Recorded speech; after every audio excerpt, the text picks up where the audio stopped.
Let me introduce you. This is Sir Alexander Cromwell. Sir Alexander, this is the Doctor and Miss Sarah Jane Smith. Doctor?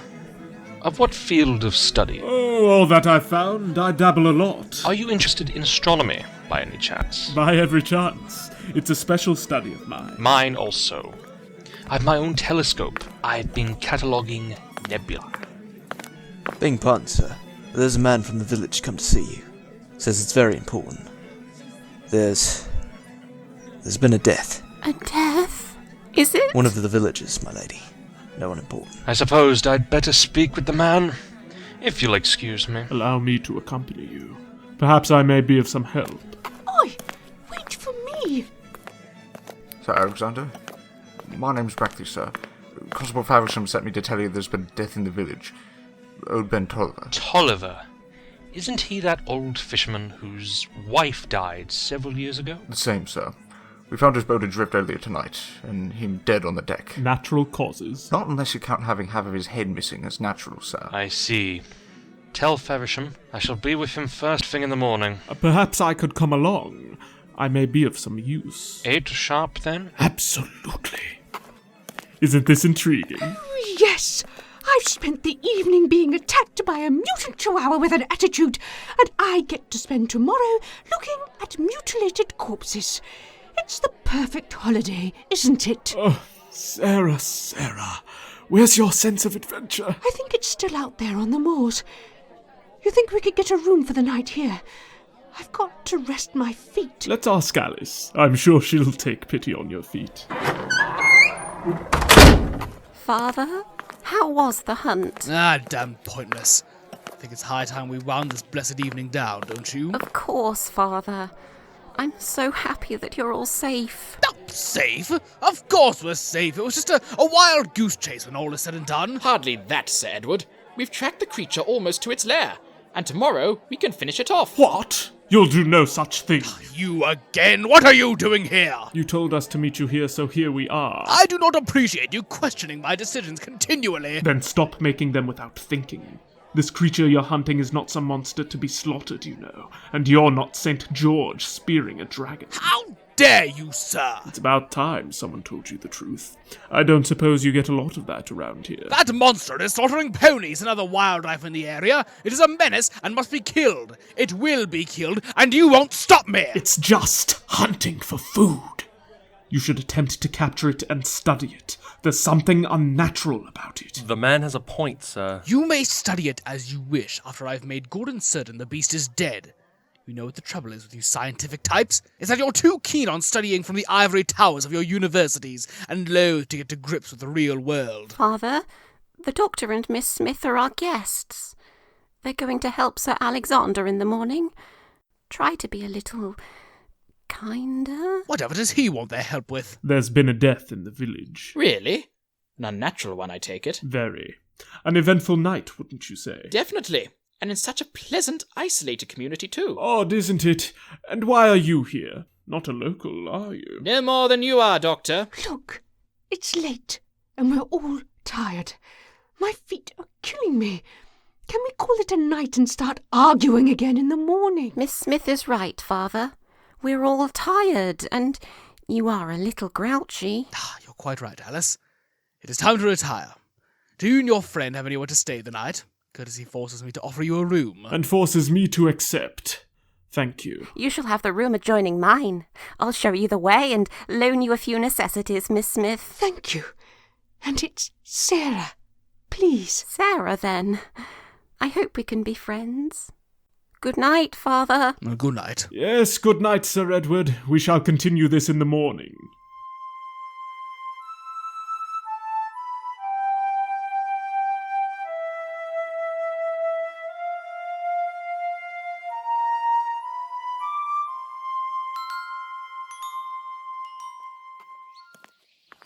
Ah, good morning, Sir Edward. I hope you slept well. Tolerably. I suspect we got off on the wrong foot last night. I'm certain we both want the same thing. The removal of the creature that hunts on the moors at night. Our only difference is that you wish to slay it, and I wish to remove it for study. I'm sure we're both reasonable men. Can't we come to some sort of amicable arrangement here? Well, I suppose you have a point. What do you suggest? Let me make one attempt to capture it. If that fails, then you can have a try at killing it. I'd let you have the first go, but your solution is a trifle more permanent than mine. I'll consider it, Doctor. If you can come up with a scheme that sounds like it'll work, I'll go along with it. More than fair. And I hadn't been in the best of tempers last night, I shall admit. Do you think you can help Sir Alexander with this mysterious death? I can but try. I've some acquaintance with the matters of mystery. And some contributions of your own to that cause. Your last name, for instance. The Doctor is trying to help, which is more than you appear to be doing. I see. So my leading the hunt for that monster last night was no help at all? I'm still not convinced that you told us all that you know about that apparition. You have a secretive air about you. And this doctor doesn't? You still haven't told us your last name. No, I haven't. And why are you here? Counterattack, eh? As a guest of Sir Edward's daughter and future son-in-law. Oh no, that's not it at all, Colonel. Sir Edward is perfectly correct. There's something you know that you're not telling us. I see. And you, of course, have been perfectly candid with everyone? As much as I can be. Do you intend to take part in this autopsy today also? Goodness me, no! It all sounds very messy and quite disgusting.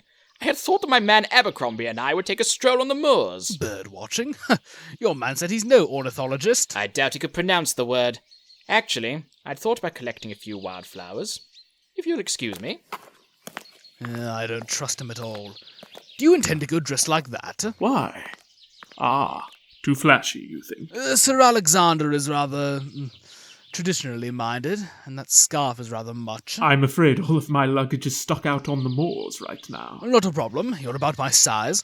I'm sure I can loan you a few items to tide you over. Most generous. I'd be very grateful. This way, then. The kippers are lovely. I shall let the cook know. The coach is ready. Excellent. I shall find the doctor. No need, no need.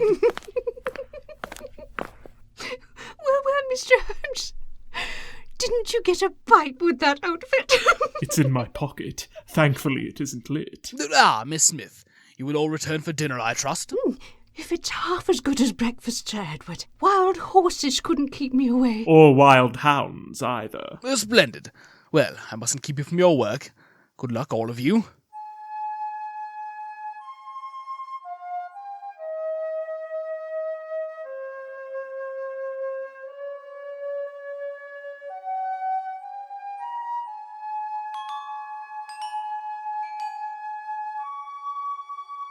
Now what are they up to? It's a shame that Sir Edward didn't go with the others, Abercrombie. It would have made searching the house so much easier. You want me to have a nose about? Yes, and do try to be a little more circumspect. The maids have been noticing you, and not because of debonair charms. I thought you were the best burglar in the West End. This ain't the West End. I'm doing my best. Well, do better. I'm going to search inside the house. If you see anything of value, you know how to contact me. Oh dear. I must tell Roger about this.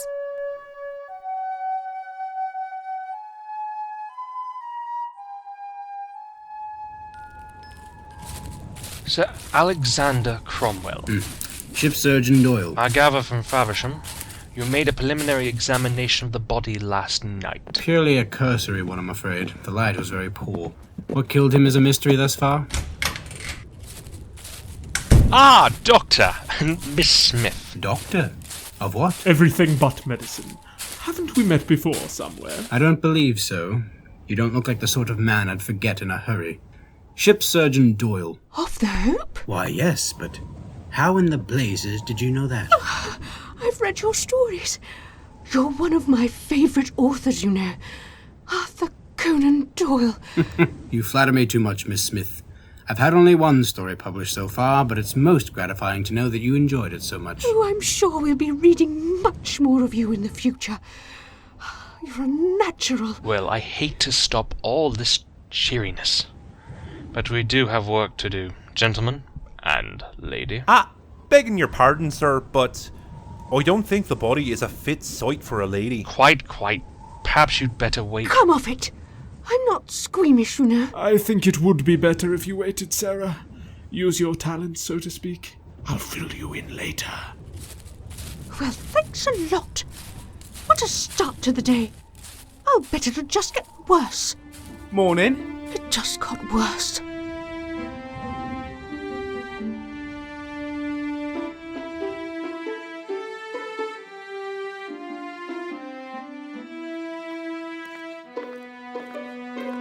Pardon me for asking, would you happen to be the gentleman that Scotland Yard promised to send out, sir? You couldn't possibly have contacted the Yard yet about this matter. No, sir, not about this. About the children. I have on occasion worked with Scotland Yard, Constable, but I remain for the most part an independent observer. I am here only to offer my expertise. Oh, I see, sir. Children? Some of the local urchins have gone missing, it appears. But one of the boys from Westward who went missing several days ago, so far, other than promises, nothing much has materialized. Would that be a boy named Anders? That's right, sir. Joshua Anders. I thought you weren't involved with that. I didn't think I was, but Miss Smith and I met 3 of his friends last night. They mentioned his name. How many are missing in all? About 15? Perhaps more. 15 missing children? And you, Cromwell? Didn't you think that significant? We don't know that anything has happened to them at all. Oh, of course not. Probably just popped off down to Brighton for a paddle in the sea. What do you make of it, Doyle? As you can see, Doctor, Tolliver was killed by this bite to the face. The teeth have left striations of what remains of the frontal and sphenoidal bones.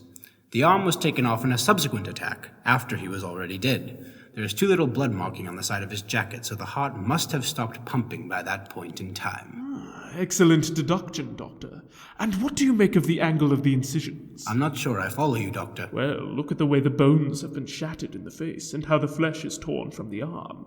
I'm sorry. Would either of you two care to take a closer look? No, Doctor. Please carry on. I'm more than happy to listen. As you wish. Do you think a shark could have done this? No. Sharks attack the limbs, and invariably those of a person in the water.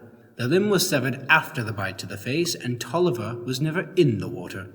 His pouch is dry. Oh, capital, absolutely sound reasoning. You noticed also, no doubt, that the angle of the bite is all wrong. I think we can safely assume that poor Tolliver here was staring down at whatever killed him. The attacker ripped off the front of his face. Sharks have their mouths on the underside of their heads, so to have been able to rip off the face, a shark would have had to have been swimming on its back at the time. So we can discount that. Whatever creature did this has to have its mouth forward on its head, and offhand I can think of no species of aquatic animal that is native to the earth that might be held accountable. Does it have to be a marine creature? Couldn't it have been some savage dog? And then vanished. It is a possibility. After all, Sir Edward and his friends were hunting some such creature on the moors last night. Surely that is the creature we are after. Oh, I don't believe so. For one thing, it was quite a distance inland, and not much later than the time when Tolliver died. I myself saw the beast, and it showed no signs of having been for a swim. Still, there's one way to be certain, isn't there? I take it that Tolliver's boat is somewhere around here, and hasn't been touched. Oi, it's moored up just behind the tavern. And I paid Brackley to keep an eye on it and see that it wasn't disturbed. Oh, excellent.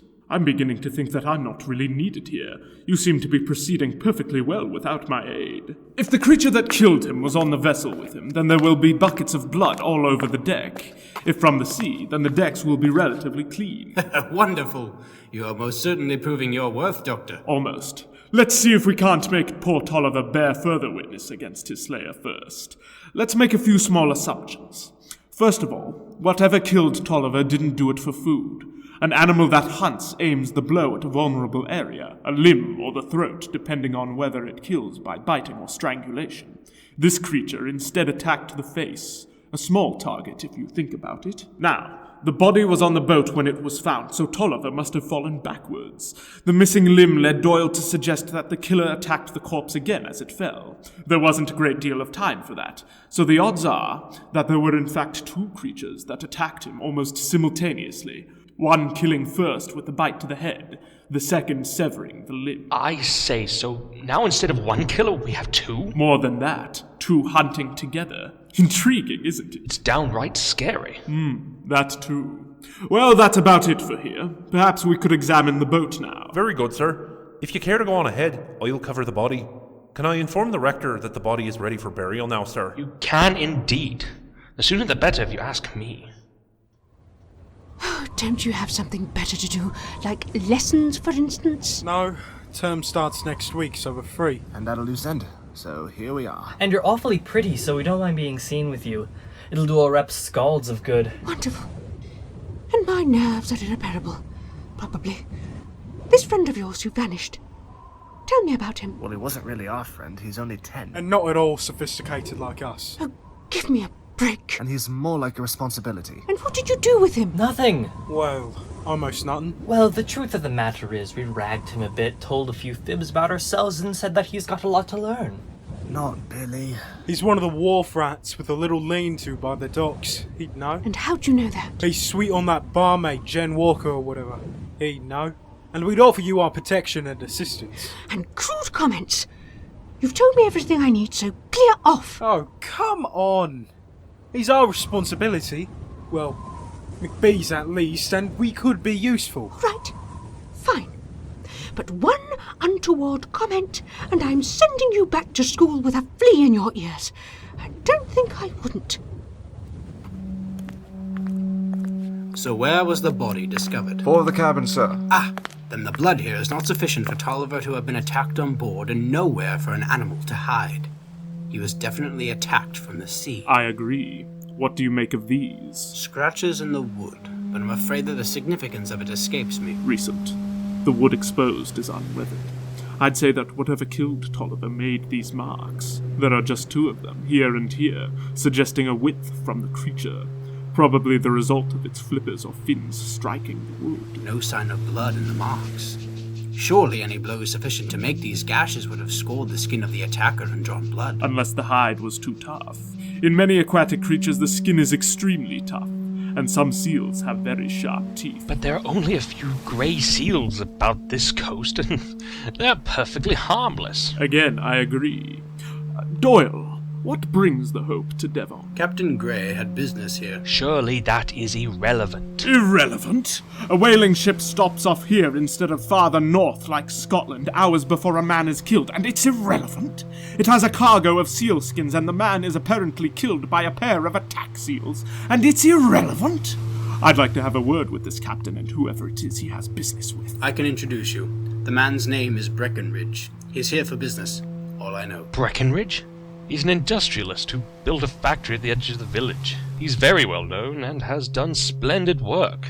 I'm sure you'd like him. I'd appreciate the chance to meet him.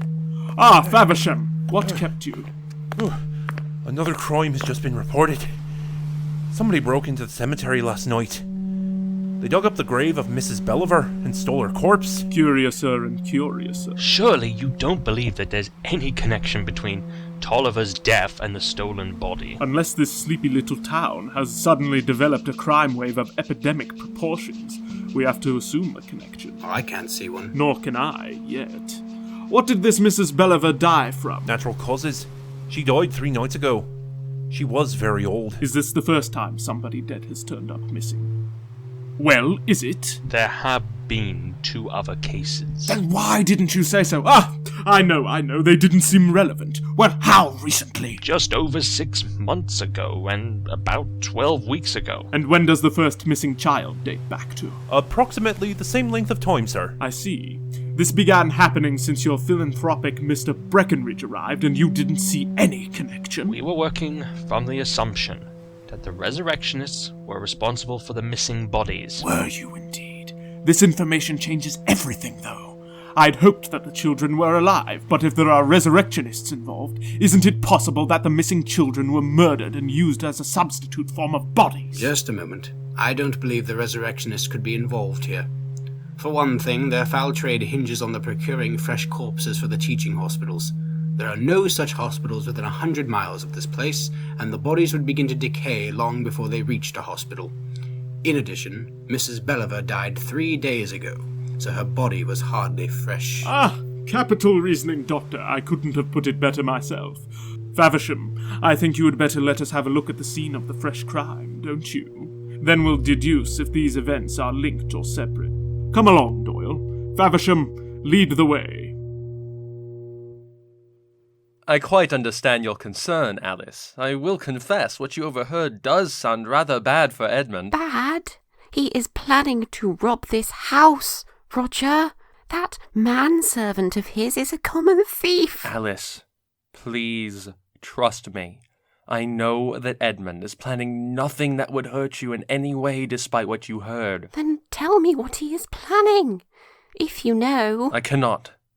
But if you love me, Alice, trust me on this matter. I want to trust you, but I cannot trust him without some reason. I shall have a word with Edmund. Perhaps that will help. Perhaps. I really do love you, you know.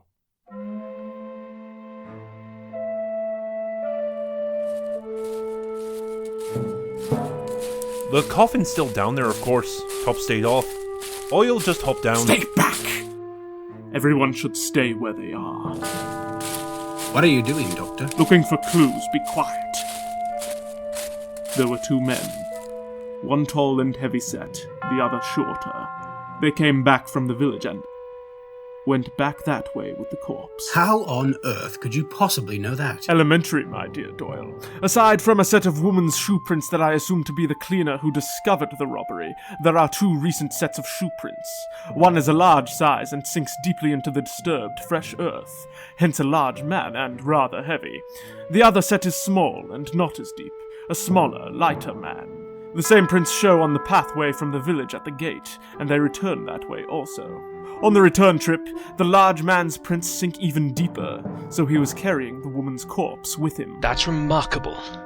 Can you tell us where the men went in the village? No. The ground is too rocky and the cobblestone streets do not carry prints, but the culprits must still be somewhere in the vicinity. That's quite astounding. Scientific method. Now we have several separate mysteries that I feel certain must be intertwined. You know what we need now? What? Lunch. I'm starving. Come on. Ah, Roger! You've left me in the deuce of an uncomfortable position, old man. I know I promised to help all I could, but Alice is getting suspicious. I'm sorry, Roger, but I'm so close now. I know it! I'm fairly certain what I'm after isn't here at all. Which I told you from the start. I know you did, but you know I couldn't simply take your word for it. Now have Abercrombie checking other possibilities. The problem is that matters have become rather more complex than I'd anticipated. This doctor fellow, for example. I hadn't foreseen him, and I'm not at all certain whose side he's on, or what his reasons are for getting involved in the first place. Then there's that whaling ship, the Hope. It can't be a coincidence that it'll be diverted here at this time. But how does it figure in? Will it interfere with my plans? It was supposed to be a fairly straightforward time here, but it's far too complex now. Then what do you aim to do? I don't know. What I don't aim to do is come between you and your fiancée, old man. I promise you, I'll square things away with her somehow. Thanks.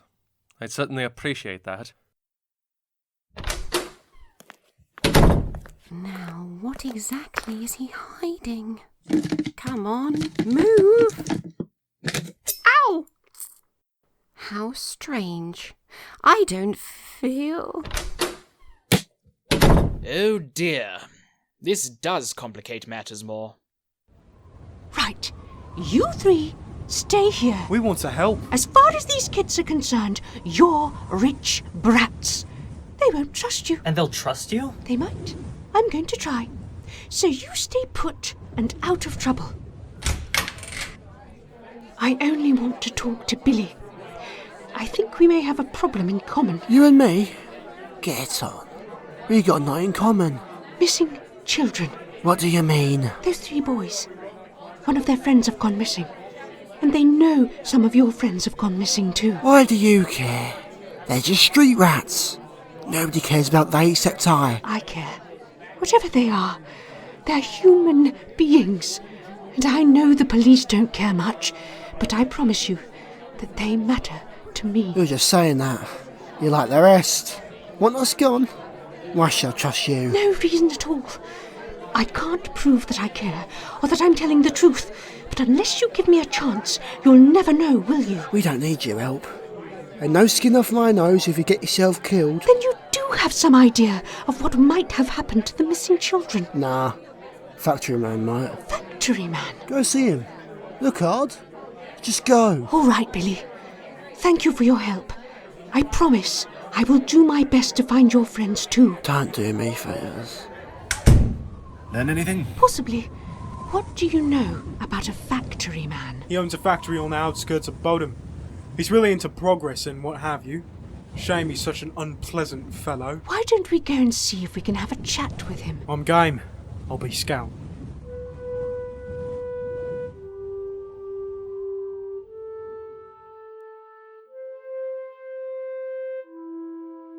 Cromwell, why don't you order us up some lunch? I'd like to see if Captain Grey is back on the Hope yet. I have an idea he may be able to clear up a few items. Doyle can leave him a note to get in contact with us when he does return. Oh, very well, though I still think you're off hunting red herrings, Doctor. I have a particular fondness for herrings. Come on, Doyle. Do you think I'm off on a tangent here also? I have to admit that it does look like your connecting matters are unrelated. On the other hand, your methods are impeccable and you're certainly skilled at deduction. I'm willing to indulge in a few wild ideas if they help to settle this case. It certainly is proving to be a most fascinating affair, isn't it? It would be more fascinating if people weren't dying, but it is unique. The captain's quarters are over here. Where is everyone? Shore leave. The captain gave us a day or so off while he concluded his deal. Then the ship will head back home. Odd. This is usually kept locked if... Oh God, it's you.